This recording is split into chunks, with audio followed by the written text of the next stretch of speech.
ಓಂ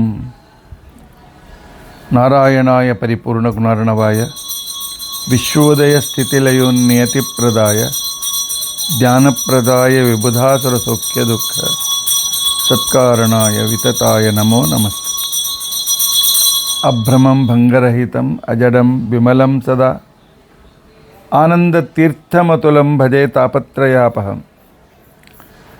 ಭವತೀಯದನುಭಾವಾದೇಡಮೂಕೋಪಿ ವಾಗ್ಮಿ ಜಡಮತಿರಪಿ ಜಂತುರ್ಜಾಯತೆ ಪ್ರಾಜ್ಞಮೌಲಿಃ. ಸಕಲವಚನಚೇತೋ ದೇವತಾ ಭಾರತೀ ಸಾ ಮಮ ವಚಸಿ ನಿಧತ್ತಾಂ ಸನ್ನಿಧಿಂ ಮಾನಸೇ ಚ. ಅಸ್ಮದ್ಗುರುಸಮಾರಂಭಾಂ ಟೀಕಾಕೃತ್ಪಾದಮಧ್ಯಗಾಂ ಶ್ರೀಮದಾಚಾರ್ಯಪರ್ಯಂತಾಂ ವಂದೇ ಗುರುಪರಂಪರಾಂ. ವಿದ್ಯಾಯಾಂ ವೇದಜ್ಞಾನಾಬ್ಧಿಚಂದಿರಂ ಧ್ವಾಂತಮಾರ್ತಾಂಡಂ ಸತ್ಯಧ್ಯಾನಮುನಿಂ ಭಜೆ. ಪಂಚಾಶದ್ವರ್ಷಪರ್ಯಂತಂ ಸತತಂ ರಾಮಪೂಜಕಃ ಶ್ರೀ ಸತ್ಯಾತ್ಮಗುರು ತ್ವದಂಘ್ರಿಯುಗಲಂ ಹಿತ್ವಾ ಅನ್ನಮೇ ಸದ್ಗತಿ. ಯೈರಹಂ ಶುಕವತ್ ಸಮ್ಯಕ್ ಶಿಕ್ಷಿತೋಸ್ಮಿ ಕೃಪಾಲುಭಿಃ ತಾನ್ ವಂದೇ ಧ್ಯನುಪಾಚಾರ್ಯಾನ್ ತತ್ವಜ್ಞಾನಾರ್ಥಸಿದ್ಧಿ. ಶ್ರೀ ಗುರುಭ್ಯೋ ನಮಃ. ಹರಿ ಓಂ ಹರಿ ಓಂ ಹರಿ ಓಂ. ಸ್ವಸ್ತಿಸ್ತು ಅಸೇಢ ಸನ್ಮಂಗಲಾನಿ ಸಂತು. ಶ್ಲೋಕೈಕಶ್ರವಣಪಠನಮಾತ್ರೇಣ ವಕ್ತುಶ್ಚ ಶ್ರೋತॄಣಾಂ ನಿಖಿಲ ಕಲಿಕೃತ ಕಲ್ಮಷಾಪನೋದನಪಟುತರೆ ಧರ್ಮಾದ್ಯಖಿಲ ಪುರುಷಾರ್ಥ ಸಾಧನೆ ಭೂತೆ. ಅದ್ಯ ಬೃಹತಿ ಸಹಸ್ರ ವಿಷ್ಣು ಸಹಸ್ರನಾಮ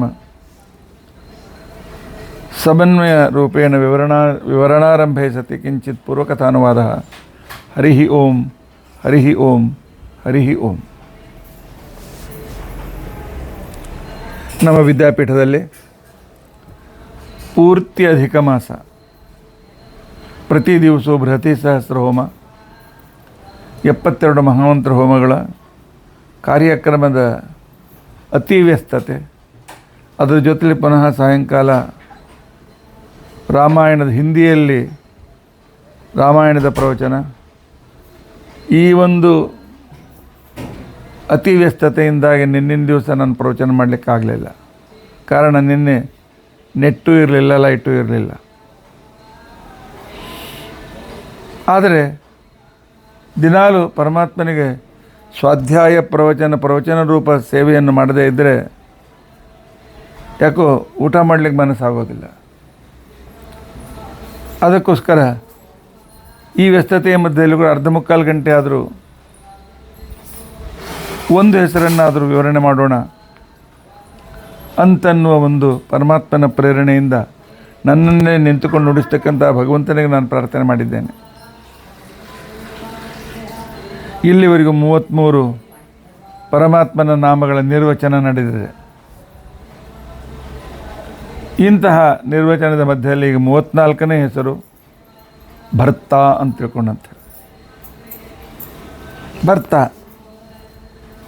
ಗಂಡನಿಗೂ ಕೂಡ ಭರ್ತ ಅಂತ ತಿಳ್ಕೊಂಡಂತ ಹೇಳಿ ಕರೀತಾರೆ. ಭಕ್ತಕೃತ ಬಿಭರ್ತಿ ಇತಿ ಭರ್ತ. ಧಾರಣ ಮಾಡಿ ಪೋಷಣೆ ಮಾಡ್ತಾನೆ, ರಕ್ಷಣೆಯನ್ನು ಕೊಡ್ತಾನೆ, ಆನಂತರ ಆಹಾರಾದಿಗಳನ್ನು ಕೊಟ್ಟು ಪೋಷಣೆಯೂ ಮಾಡ್ತಾನೆ. ಆದ್ದರಿಂದ ಭಗವಂತನಿಗೆ ಭರ್ತ ಅಂತ ತಿಳ್ಕೊಂಡಂತ ಹೆಸರು. ಈ ರೀತಿಯಾಗಿರ್ತಕ್ಕಂಥ ಒಂದು ಪ್ರಸಿದ್ಧವಾದ ವ್ಯವಹಾರ ಇದ್ದರೂ ನಾವು ಮಾಡುವ ಸ್ತೋತ್ರಗಳನ್ನು ಕೇಳಿ ನಮ್ಮನ್ನು ವಿಶೇಷವಾಗಿ ಅನುಗ್ರಹಿಸ್ತಾನೆ, ನಮ್ಮ ಮೇಲೆ ನಮ್ಮನ್ನು ರಕ್ಷಣೆ ಮಾಡ್ತಾನೆ, ಪೋಷಣೆ ಮಾಡ್ತಾನೆ ಅಂತನ್ನೋ ವಿಚಾರವನ್ನು ಬೃಹತಿ ಸಹಸ್ರ ತಿಳಿಸಿಕೊಡ್ತಾರೆ. ಬೃಹತಿ ಸಹಸ್ರದಲ್ಲಿ ಹೇಳ್ತಾರೆ, ಅಧ ಪ್ರಿಯಂ ಶೂಷಮಿಂದ್ರಾಯ ಮತಿಂ ಮೋ ಅಜ್ಞಾನಾಂ ಬ್ರಹ್ಮಕೃತೋ ಬೃಹದುಕ್ತಾದವಾಚಿ ಧೇನೂನಾಂ ವಿಶುದ್ಧಸೋಂ.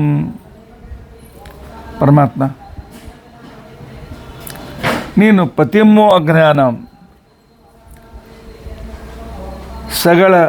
ಸಕಲ ವೇದಗಳಿಗೆ ಸ್ವಾಮಿಯಾಗಿರ್ತಕ್ಕಂತಹ ಪ್ರಾಣದೇವರದಲ್ಲಿ ಸಾಕ್ಷಾತ್ತಾಗಿ ಇದ್ದು ನಾವು ಮಾಡಿದ ಪ್ರಾರ್ಥನೆಯನ್ನು ಪ್ರಾಣದೇವರ ಮುಖಾಂತರ ನೀನು ಕೇಳಿ ಸಂತೋಷಪಟ್ಟು ನಮಗೆ ಅತ್ಯಂತ ಶೂಷಂ ಇಂದ್ರಾಯ ಮನ್ಮ, ಅತ್ಯಂತ ಸುಖಕರವಾಗಿರ್ತಕ್ಕಂಥ ಅನುಭವವನ್ನು ನಮಗೆ ತಂದುಕೊಡ್ತೀವಿ ಪರಮಾತ್ಮ. ಆದ್ದರಿಂದಾಗಿ ನಿನಗೆ ಭರ್ತ ಅಂತ ತಿಳ್ಕೊಂಡಂತ ಹೆಸರು. ಈ ರೀತಿ ಹೇಳಿದವರು ಯಾರು? ಜ್ಞಾನಾದಿ ಪ್ರವರ್ತಕನಾದಂಥ ಶ್ರೀಹರಿಯೇ. ಬ್ರಹ್ಮಕೃತಃ ಬೃಹದುಕ್ತಾತ್, ವೇದದ್ರಷ್ಟವಾಗಿರ್ತಕ್ಕಂತಹ, ವೇದದ್ರಷ್ಟ ಅಂತ ಅನಿಸ್ಕೊಂಡಿರ್ತಕ್ಕಂತಹ ಬೃಹದುಕ್ತ ಅಂತಿಕೊಂಡಂಥ ಒಬ್ಬ ಋಷಿಗಳು ಯದವಾಚಿ, ನಿನ್ನ ಆ ಪೋಷಕ ಶಕ್ತಿಯನ್ನು, ಭರಣ ಶಕ್ತಿಯನ್ನು ಕುರಿತು ಏನು ಸ್ತೋತ್ರ ಮಾಡಿದಿರಿ, ತತ್ ಆ ವೇದವಾಕ್ಯವು ಇಂದ್ರಾಯ, ಎದುರು ಕುಳಿತುಕೊಂಡು ಕೇಳ್ತಕ್ಕಂಥ ಇಂದ್ರನಿಗೆ, ಅಥವಾ ನಮ್ಮ ಇಂದ್ರಿಯಗಳ ಸ್ವಾಮಿಯಾಗಿರ್ತಕ್ಕಂತಹ ಇಂದ್ರನ ಸೇವಕರಾದ ನಮಗೆ ಶೂಷಂ ಮನ್ಮ, ಸುಖಕರವಾಗಿ ಯಾವಾಗಲೂ ಪರಿಣತವಾಗಲಿ. ಅಂದರೆ ಬೃಹದುಕ್ತ ಋಷಿ ಯಾವ ಋಕ್ಕುಗಳಿಂದ ನಿನ್ನನ್ನು ಸ್ತೋತ್ರ ಮಾಡಿದ್ದಾರೆ, ಆ ಋಕ್ಕುಗಳಿಂದ ನಿನ್ನನ್ನು ನಾವು ಸ್ತೋತ್ರ ಮಾಡಿದಾಗ, ಅಂದರೆ ಬೃಹದುಕ್ತ ದೃಷ್ಟಂ ಯತ್ ವೇದವಾಕ್ಯಂ, ಅದು ನಿನಗೆ ಅತ್ಯಂತ ಪ್ರಿಯವಾಗಿದೆ ಪರಮಾತ್ಮ. ಶೂಷಂ ಅಷ್ಟೇ ಅಲ್ಲ,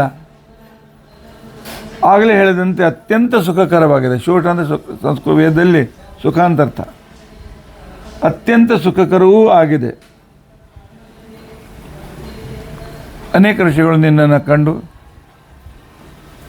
ನಿನ್ನ ಮಹಿಮೆಯನ್ನು ಚಿಂತನೆ ಮಾಡ್ತಾ ಇರುವಾಗ ಅನೇಕ ವೇದಮಂತ್ರಗಳನ್ನು ಅವರು ಕಂಡಿದ್ದಾರೆ. ಆ ವೇದಮಂತ್ರಗಳನ್ನೇ ನಾವು ಇಟ್ಟುಕೊಂಡು ನಿನ್ನನ್ನು ಸ್ತೋತ್ರ ಮಾಡಿದಾಗ ಪರಮಾತ್ಮ ಸಂತುಷ್ಟನಾಗ್ತಿ.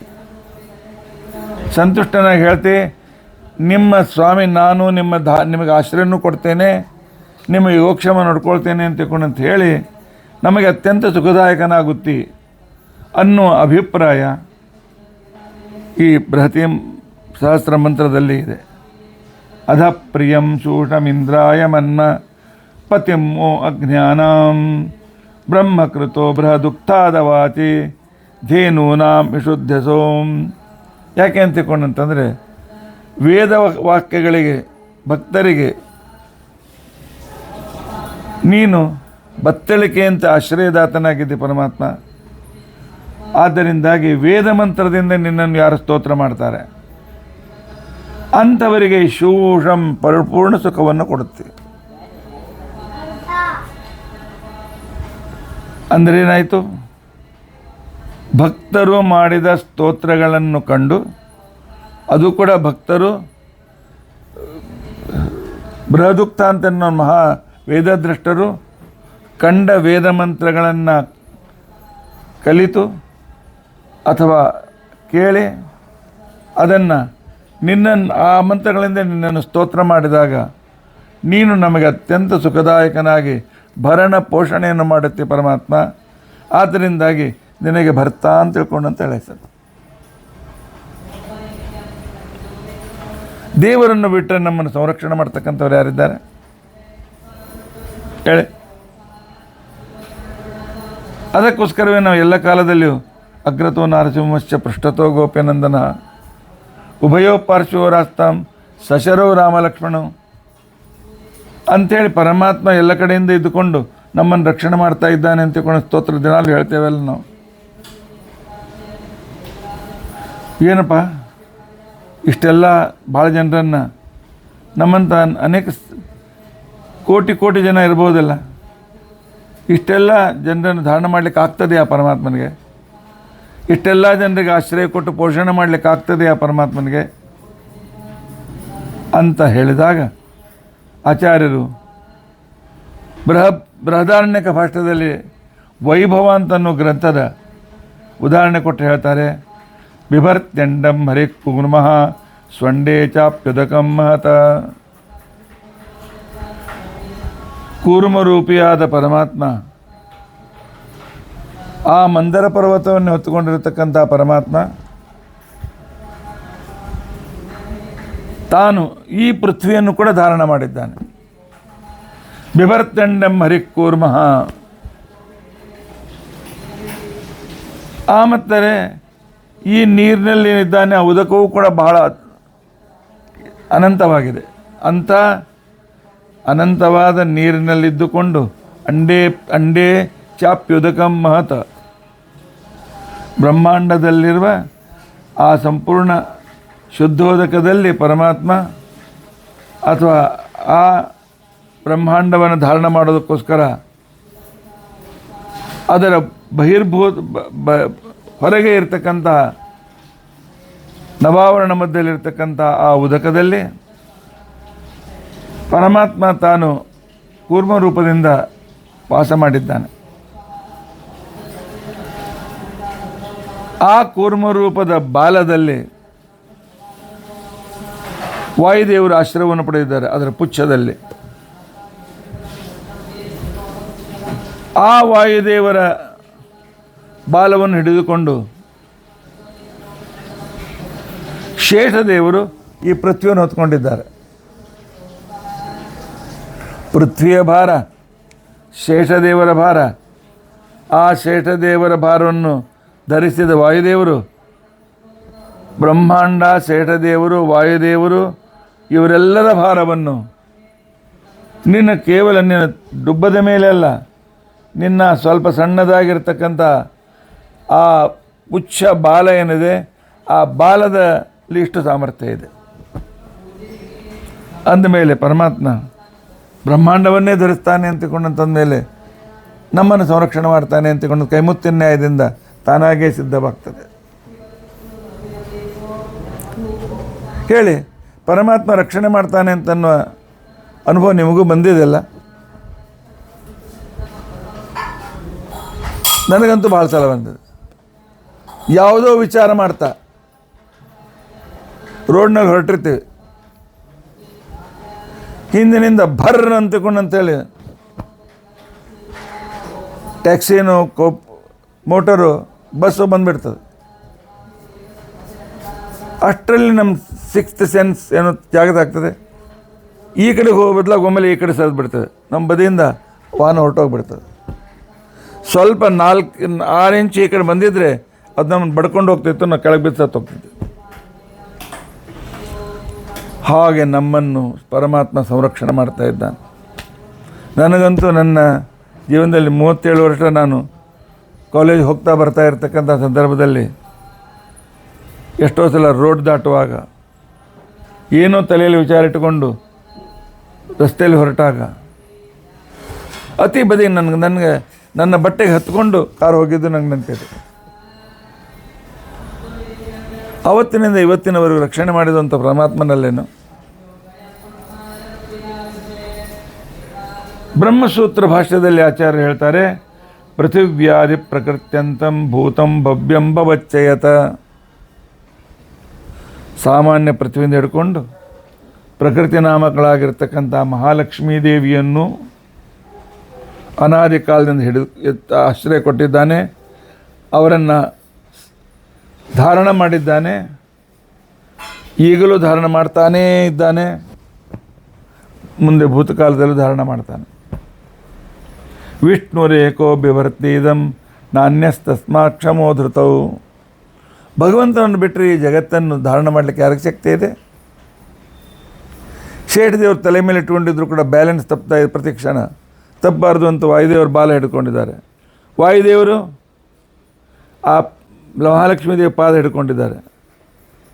ಮಹಾಲಕ್ಷ್ಮೀ ದೇವಿ ಆ ಪರಮಾತ್ಮನ ಪುಚ್ಛವನ್ನು ಆಶ್ರಯಿಸಿದ್ದಾಳೆ, ಅಥವಾ ಡೈರೆಕ್ಟ್ ವಾಯುದೇವರು ಪುಚ್ಛವನ್ನು ಆಶ್ರಯಿಸಿದ್ದಾರೆ, ಅದರ ಮೇಲೆ ಶೇಷದೇವರು ಇತ್ಯಾದಿ.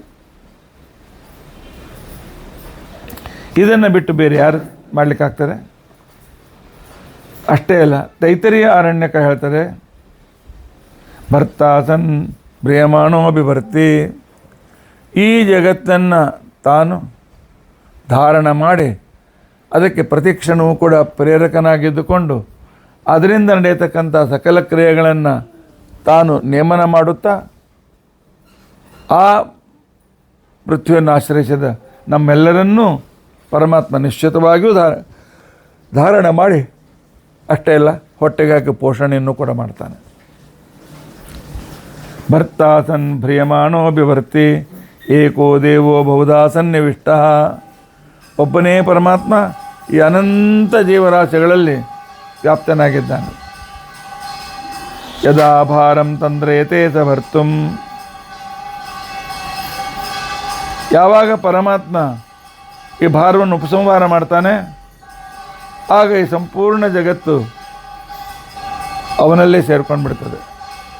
ಮತ್ತೆ ಯಾವಾಗ ಇಚ್ಛೆ ಮಾಡ್ತಾನೆ, ಆಗ ಜಗತ್ತು ಮತ್ತೆ ಹೊರಗೆ ಬಂದು ಪರಮಾತ್ಮನ ಆಧಾರದಲ್ಲಿ ಆಧಾರವನ್ನು ಪಡೀತದೆ ಅಂತ ತ್ರಿಯ ಆರಣ್ಯಕದಲ್ಲಿ ಬಹಳ ಸ್ಪಷ್ಟವಾಗಿ ಹೇಳಿದ್ದಾರೆ.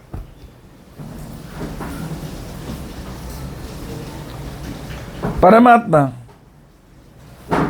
ಸಕಲ ಶತ್ರುಗಳನ್ನು ನಾಶ ಮಾಡಿ ನಮ್ಮನ್ನು ಯಾವಾಗಲೂ ಸಂರಕ್ಷಣೆ ಮಾಡ್ತಾನೆ ಅಂತ ತಿಳ್ಕೊಂಡಂತನ್ನುವ ಬ್ರಹ್ಮತರ್ಕದ ಉದಾಹರಣೆ ಕೊಟ್ಟು ಆಚಾರ್ಯರು ಬೃಹದಾರಣ್ಯಕ ಭಾಷ್ಯದಲ್ಲಿ ಹೇಳ್ತಾರೆ, ತದಪೇಕ್ಷಾಂ ವಿನಯವಾಸೋ ನಿರ್ಗತ್ಯ ಪುರುಷೋತ್ತಮ ವಹತ್ತೇವಾನಿಶಂ ಸರ್ವಂ ನಿರೂಢಂ ತೇನ ತಜ್ಜಗತ. ಪರಮಾತ್ಮ ತಾನು ನಮ್ಮಿಂದ ಏನನ್ನೂ ಬಯಸದೆ ವಿನಯವಾಸು, ನಮ್ಮಿಂದ ಏನನ್ನೂ ಅಪೇಕ್ಷೆಯನ್ನು ಪಡದೆ ಪರಮಾತ್ಮ ತಾನು ಆ ಸಮುದ್ರದಿಂದ ಮೇಲೆ ಬಂದು ಈ ಸಂಪೂರ್ಣ ಜಗತ್ತನ್ನು ವಹತ್ತೇವ ಅನಿಶಂ, ಹಗಲು ರಾತ್ರಿ ಧಾರಣ ಮಾಡಿದ್ದಾನೆ. ಪ್ರತಿಸ್ಥಿತೈ ರೂಪೈ, ಪ್ರತಿಯೊಬ್ಬ ಜೀವರಲ್ಲಿಯೂ ಪ್ರತಿಯೊಂದು ಕಣಕಣದಲ್ಲಿಯೂ ಕೂಡ ವ್ಯಾಪ್ತನಾಗಿದ್ದಾನೆ. ಇದ್ದುಕೊಂಡು ಅವರನ್ನು ಧಾರಣ ಮಾಡಿದ್ದಾನೆ, ಅವರಿಗೆ ಸಂರಕ್ಷಣೆ ಕೊಡ್ತಾ ಇದ್ದಾನೆ, ಅವರ ಪೋಷಣೆ ಮಾಡ್ತಾ ಇದ್ದಾನೆ. ಅತಃ ಪ್ರತ್ಯೂಹ್ಯತೆ ತೇನ ವ್ಯಕ್ತಾವ್ಯಕ್ತಮಿದಂ ಜಗತ. ವ್ಯಕ್ತಳಾದ ಸ್ಥೂಲ ಪ್ರಕೃತಿಯನ್ನು, ಅವ್ಯಕ್ತಳಾದಂಥ ಮಹಾಲಕ್ಷ್ಮಿಯನ್ನು, ಅವಳನ್ನು ಆಶ್ರಯಿಸಿದ ವಾಯು, ಚೇತ ಹಾಗೂ ಸಕಲ ಬ್ರಹ್ಮ ಪರಮಾತ್ಮ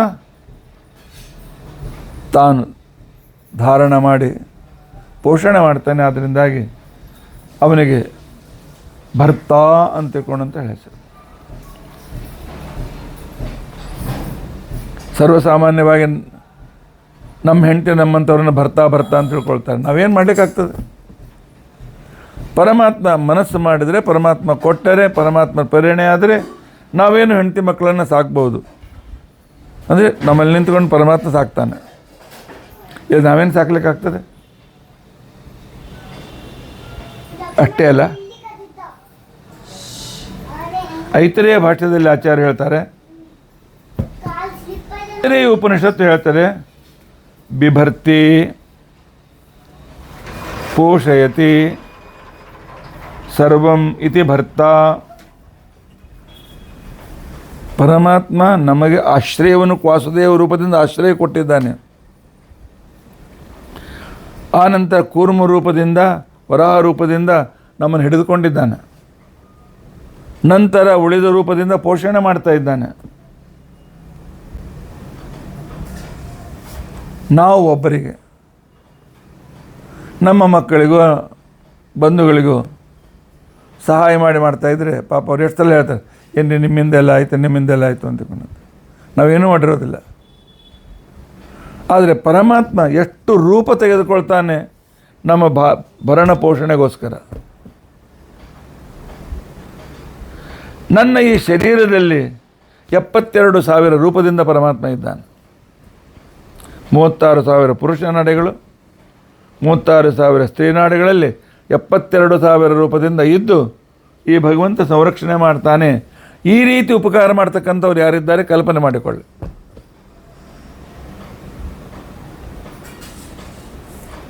ಹೆಂಡತಿ ಹಸಿವೆ ಆದಾಗ ಏನು ಫಲಹಾರ ಮಾಡಿಕೊಡ್ತಾಳೆ, ಅಡುಗೆ ಮಾಡಿ ಊಟಕ್ಕೆ ಹಾಕ್ತಾಳೆ, ಮಕ್ಕಳನ್ನು ಕೊಟ್ಟಿದ್ದಾಳೆ. ಇಷ್ಟಕ್ಕೋಸ್ಕರ ಆ ಹೆಂಡತಿಯನ್ನು ಎಷ್ಟು ಸಲ ನೆನೆಸ್ತೇವೆ, ಎಷ್ಟು ಸಲ ಪ್ರೀತಿಯಿಂದ ಕರೀತೇವೆ, ಎಷ್ಟು ಅವ್ರ ಮರ್ಜಿ ಕಾಯ್ತೇವೆ, ಎಷ್ಟು ರೀತಿಯಿಂದ ಯೋಗಕ್ಷೇಮ ನೋಡ್ಕೊಳ್ತೇವೆ. ಆಕೆ ಒಂದು ದೇಹದಿಂದ ತನ್ನ ಶಕ್ತಿಯನುಸಾರ ಮಾಡಿದ್ದಕ್ಕೆ ಪರಮಾತ್ಮ ಸಾವಿರಾರು ರೂಪಗಳನ್ನು ತೆಗೆದುಕೊಂಡು ಎಲ್ಲ ರೀತಿಯಿಂದಲೂ ಪ್ರಳಯ ಕಾಲದಲ್ಲಿಯೂ ಸೃಷ್ಟಿಕಾಲದಲ್ಲಿಯೂ ಮುಕ್ತಿಯಲ್ಲಿಯೂ ನಮ್ಮನ್ನು ಸಂರಕ್ಷಣೆ ಮಾಡ್ತಾ ಇದ್ದಾನೆ, ನಮಗೆ ಪೋಷಣೆ ಮಾಡ್ತಾ ಇದ್ದಾನೆ. ಬಿಭರ್ತಿ ಪೋಷಯತಿ. ಆದ್ದರಿಂದಾಗಿ ಪರಮಾತ್ಮನಿಗೆ ಬರ್ತಾ ಅಂತ ತಿಳ್ಕೊಂಡಂತೇಳಿ ಈ ಗಂಡನನ್ನು ಮರೆಯಬಾರ್ದು. ಇವನು 3 ಲೋಕದ ಗಂಡ, ಎಲ್ಲರಿಗೂ ಸ್ವಾಮಿ. ಈ ಸ್ವಾಮಿಯನ್ನು ಮರೆತರೆ ಮುಂದೆ ನಮ್ಮ ಗತಿ ಏನು, ನಮಗೆ ಸಂದರ್ಭ ಏನು? ಐತರೇಯ ಉಪನಿಷತ್ತು ಇನ್ನೊಂದು ಕಡೆಯಲ್ಲಿ ಹೇಳ್ತದೆ, ಏತೆ ಇತಃ ಸಂಭೃತ ಇತಿ. ಇವೆಲ್ಲರೂ ಪರಮಾತ್ಮನಿಂದಲೇ ರಕ್ಷಿತರಾಗಿದ್ದಾರೆ. ಐತರೇಯ ಭಾಷೆಯಲ್ಲಿ ಆಚಾರ್ಯ ಉದಾಹರಣೆ ಕೊಟ್ಟು ಹೇಳ್ತಾರೆ, ಸಂಭೃತ ಮತ್ತೆ ಏವೈತೆ. ಪರಮಾತ್ಮ ಹೇಳ್ತಾನೆ, ಇವರೆಲ್ಲರನ್ನೂ ನಾನು ಧಾರಣ ಮಾಡಿದ್ದೇನೆ ಅಂತ. ಅದಕ್ಕೋಸ್ಕರ ಭಗವದ್ಗೀತೆಯಲ್ಲಿ ಹೇಳ್ತಾನೆ ಪರಮಾತ್ಮ, ಮೈ ಸರ್ವಮಿದಂ ಪ್ರೋತಂ ಸೂತ್ರೇ ಮಣಿಗಣ ಇವ.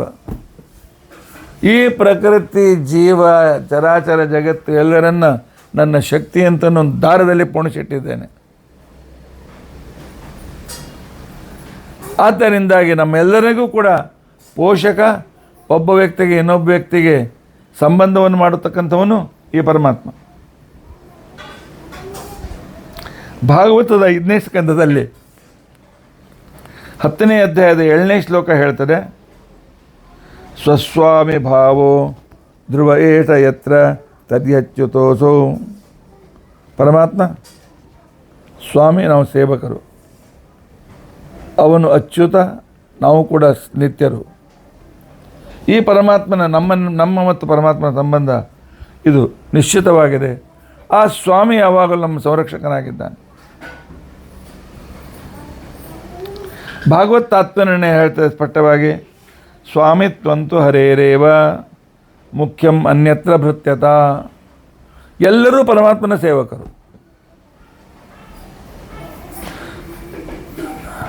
ಬ್ರಹ್ಮಾದಿ ದೇವತೆಗಳೆಲ್ಲ ನಮ್ಮ ತಾಯಿ ನಮ್ಮನ್ನು ಸಂರಕ್ಷಣೆ ಮಾಡ್ತಾಳೆ ಅಂತ ಹೇಳ್ತಾರೆ. ಆ ತಾಯಿ ಹೇಳ್ತಾಳೆ, ಮಮ ಯೋನಿ ಅಂತಃಸಮುದ್ರೆ. ನನಗೆ ಈ ಸೃಷ್ಟಿಗೆ ಕಾರಣನಾಗಿ ಶಕ್ತಿ ಕೊಟ್ಟ ವ್ಯಕ್ತಿ ಆ ಸಮುದ್ರಶಾಹಿಯಾಗಿರ್ತಕ್ಕಂಥ ಪರಮಾತ್ಮ, ಆ ವಿಷ್ಣು ಅಂತ ತಿಳ್ಕೊಂಡು ಅಂತ ಹೇಳ್ತಾರೆ. ಉಳಿದವರೆಲ್ಲರೂ ಕೂಡ ಅವನು ಭೃತ್ಯರು, ಪರಮಾತ್ಮ ಒಬ್ಬನೇ ಸ್ವಾಮಿ. ಅನ್ಯತ್ರ ಭೃತ್ಯತ. ಇನ್ನು ಎಷ್ಟು ಬೇಕಾದಷ್ಟು ಪ್ರಮಾಣಗಳು. ಮಾಂಡುಕ್ಯ ಉಪನಿಷತ್ತು ಹೇಳ್ತದೆ, ಸರ್ವಂ ಪ್ರಭವತಿ ಉತ್ಪದ್ಯತೆ. ಎಲ್ಲವೂ ಹುಟ್ಟುತ್ತದೆ ಇವನಿಂದ, ಆದ್ದರಿಂದ ಇವನು ಪ್ರಭವ ಅಂತ ತಿಳ್ಕೊಂಡಂಥ ಹೆಸರು. ಪ್ರಭವ ಸರ್ವಭಾವಾನಾಂ ಸತಾಮಿತಿ ನಿಶ್ಚಯ. ಇಂಥ ಪ್ರಭವನೇ ಎಲ್ಲ ಕಡೆಯಲ್ಲೂ ಇದ್ದುಕೊಂಡು ಅವರನ್ನು ಧಾರಣೆ ಮಾಡಿದೆ, ಪೋಷಣೆ ಮಾಡ್ತಾನೆ ಅಂತ ಅರ್ಥ. ಎಲ್ಲರಿಗೂ ಶರೀರವನ್ನು ಕೊಟ್ಟು ಶರೀರ ರೂಪ ಜನ್ಮವನ್ನು ಕೊಟ್ಟವನು ಪರಮಾತ್ಮನೇ. ಪ್ರಭವ ಸರ್ವಭೂತಾನಾಂ ವಿಷ್ಣುರೇವನ ಸಂಶಯ. ಪರಮಾತ್ಮನನ್ನು ಬಿಟ್ಟು ಬೇರೆ ಯಾರೂ ನಮ್ಮನ್ನು ಈ ಜಗತ್ತಿಗೆ ತರಲಿಕ್ಕೆ ಸಮರ್ಥರಲ್ಲ. ಇತ್ತಂ ಸತಾಂ ನಿಶ್ಚಯ ಸ್ಯಾತ್ ಅಂತ ಹೇಳ್ತಾರೆ. ಇದು ಅತ್ಯಂತ ನಿಶ್ಚಿತವಾಗಿರ್ತಕ್ಕಂಥ ಮಾತು ಅಂತ ತಿಳ್ಕೊಂಡಂತೆ.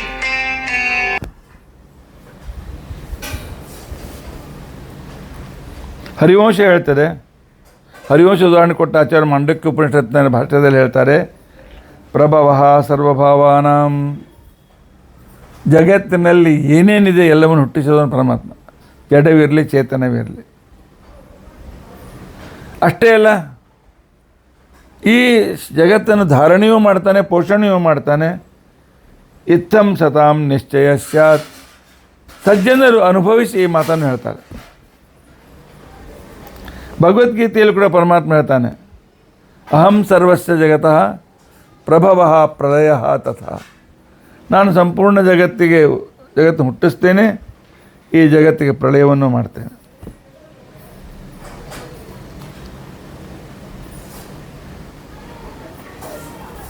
ಪರಮಾತ್ಮ, ಕ ಅಂದರೆ ಪರಮಾತ್ಮ, ಯ ಅಂದರೆ ಪರಮಾತ್ಮ, ಪ್ರ ಅಂದರೆ ಪರಮಾತ್ಮ, ಬಿ ಅಂದರೆ ಪರಮಾತ್ಮ, ಸಮ್ ಅಂದರೆ ಪರಮಾತ್ಮ. ಏಕಾಕ್ಷರಿ ಕೋಶದ ಪ್ರಕಾರ ಅ, ಕ, ಯ, ಪ್ರ, ವಿ, ಸ ಇವೆಲ್ಲೂ ಭಗವದ್ವಾಚಗಳು. ಯಾಕೆಂತ ಕೊಂಡಂದರೆ ಪರಮಾತ್ಮನಿಂದಲೇ ಇದೆಲ್ಲವೂ ಹುಟ್ಟುತ್ತದೆ. ಆ ನಂತರ ಭವಃ, ತಾನು ಅಭಿವ್ಯಕ್ತನಾಗ್ತಾನೆ, ಪ್ರಳಯವನ್ನು ಮಾಡ್ತಕ್ಕಂಥವನು ಅವನೇ. ಇಂತಹ ಪರಮಾತ್ಮ ಇವನು ಭರ್ತಾ ಅಂತ ತಿಳ್ಕೊಂಡಂತೆ ಅನಿಸ್ಕೊಳ್ತಾನೆ. ಜಗತ್ತಿನ ಜೀವನದ ಎಲ್ಲರ ಜೀವನ ನಡೀತದೆ ಪರಮಾತ್ಮನಿಂದಾಗಿ, ಪರಮಾತ್ಮನ ಆಧಾರದಿಂದಾಗಿ. ಗೀತಾ ಭಗವದ್ಗೀತಾ 4ನೇ ಅಧ್ಯಾಯದ 9ನೇ ಶ್ಲೋಕದಲ್ಲಿ ಹೇಳ್ತದೆ, ಜನ್ಮ ಕರ್ಮ ಚ ಮೇ ದಿವ್ಯಂ ಏವಂ ಯೋ ವೇತ್ತಿ ತತ್ವತಃ ತ್ಯಕ್ತ್ವಾ ದೇಹಂ ಪ್ರಪಂಚನ್ಮಂ ನೈತಿ ಮಾಮೇತಿ ಪಾಂಡವ. ನೋಡಪ್ಪ, ನಾನು ಹೇಗೆ ಅವತರಿಸ್ತೇನೆ, ನಾನು ಹೇಗೆ ಜಗತ್ತನ್ನು ರಕ್ಷಣೆ ಪೋಷಣೆ ಮಾಡ್ತೇನೆ, ಪರಮಾತ್ಮ ಜಗತ್ತಿನ ಧಾರಕ ಪೋಷಕ ಅಂತೇಳಿ ನಾವೇನು ಹೇಳ್ತೇವೆ, ಇವೆಲ್ಲವೂ ಕೂಡ ನನ್ನ ಈ ಮಹಿಮೆಯನ್ನು ಯಾರು ತಿಳ್ಕೊಳ್ತಾರೆ ಅವರು ಯಾವಾಗ ಈ ದೇಹ ಬಿಡ್ತಾರೆ ಉತ್ತಮವಾದ ಗತಿಯನ್ನು ಅವರನ್ನು ಕೊಡ್ತಾರೆ. ಅಂದರೆ ಪರಮಾತ್ಮ ನಮ್ಮ ಭರ್ತ ಹೇಗೆ, ಪರಮಾತ್ಮ ನಮ್ಮನ್ನು ಹುಟ್ಟಿಸ್ತಾನೆ ಹೇಗೆ, ನಮ್ಮನ್ನು ಪೋಷಣೆ ಮಾಡ್ತಾನೆ ಹೇಗೆ ಅಂತನ್ನುವುದನ್ನು ದಿನಾಲು ನೆನೆಸ್ತಕ್ಕಂಥ ವ್ಯಕ್ತಿಗೆ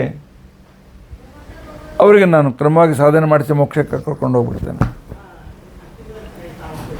ಇಷ್ಟು ನನ್ನ ಮಹಿಮೆ ಅದ್ಭುತವಾಗಿದೆ.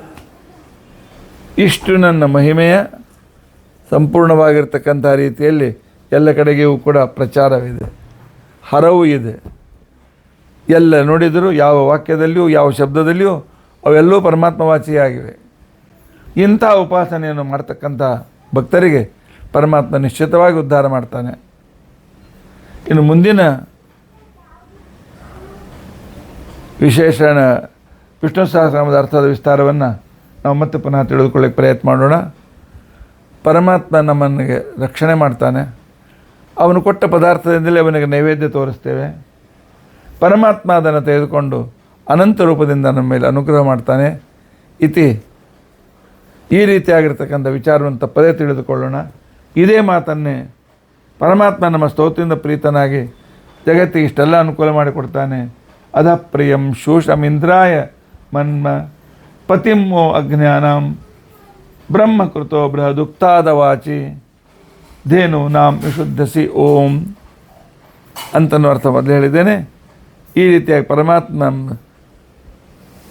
ತಾಯಂದರು ಮಕ್ಕಳನ್ನು ಪೋಷಣೆ ಮಾಡುವಂತೆ ಪರಮಾತ್ಮ ನಮ್ಮನ್ನು ಪೋಷಣೆ ಮಾಡ್ತಾನೆ ಅನ್ನೋ ಅಭಿಪ್ರಾಯವನ್ನು ಹೇಳ್ತಾ ಇವತ್ತಿನ ಈ ನಿರ್ವಚನವನ್ನು ಪರಮಾತ್ಮನ ಪಾಲಕರಿಗೆ ಸಮರ್ಪಣೆ ಮಾಡ್ತೇನೆ. ಅತಿ ಶ್ರೀಕೃಷ್ಣಾರ್ಪಣಮಸ್ತು. ಅಕ್ಷಯಂ ಕರ್ಮಯಸ್ಮಿನ್ ಪರೇ ಸ್ವರ್ಪಿತಂ ಪ್ರಕ್ಷಯಂ ಯಾಂತಿ ದುಃಖಾನಿ ಅನ್ನಾಮತಃ ಅಕ್ಷರೋ ಯೋಜರ ಸರ್ವದೇವಾಮೃತಃ ಕುಕ್ಷಿಗಮ್ಯಸ್ತ ವಿಶ್ವಂ ಸದಾ ಜಾತಿಕಂ ಪ್ರೀಣಯಾಮೋ ವಾಸುದೇವಂ ದೇವತಾ ಮಂಡಲ ಖಂಡಮಂಡಲ. ಶ್ರೀಕೃಷ್ಣಾರ್ಪಣಮಸ್ತು. ಈಗಲೇ ನಾನು ತಿಳಿಸಿದಂತೆ ಪ್ರತಿದಿನವೂ ಬೃಹತಿ ಸಹಸ್ರ ನಡೀತಾ ಇದೆ. ಮುಂಬೈ ಉಪನಗರದಲ್ಲಿರ್ತಕ್ಕಂಥ ಪ್ರತಿಯೊಬ್ಬರಿಗೂ ನನ್ನ ಪ್ರಾರ್ಥನೆ ಇದೆ, ತಪ್ಪದೇ ಬಂದು ಪುಣ್ಯಭಾಗಿಗಳಾಗಬೇಕಾಗಿ ಭಿನ್ನ. ಶ್ರೀಕೃಷ್ಣಾರ್ಪಣಮಸ್ತು. ಶ್ರೀಕೃಷ್ಣಾರ್ಪಣಮಸ್ತು. ಪರೇ ಸ್ವರ್ಪಿತಂ ಪ್ರಕ್ಷಯಂ ಯಾಂತಿ ದುಃಖಾನಿ ಅನ್ನಾಮತಃ ಅಕ್ಷರೋ ಯೋಜರ ಸರ್ವದೇವಾಮೃತಃ ಕುಕ್ಷಿಗಮ್ಯಸ್ಥ ವಿಶ್ವಂ ಸದಾ ಜಾತಿಕಂ ಪ್ರೀಣಯಾಮೋ ವಾಸುದೇವಂ ದೇವತಾ ಮಂಡಲ ಖಂಡಮಂಡಲಂ. ಶ್ರೀಕೃಷ್ಣಾರ್ಪಣಮಸ್ತು. ಶ್ರೀಕೃಷ್ಣಾರ್ಪಣ.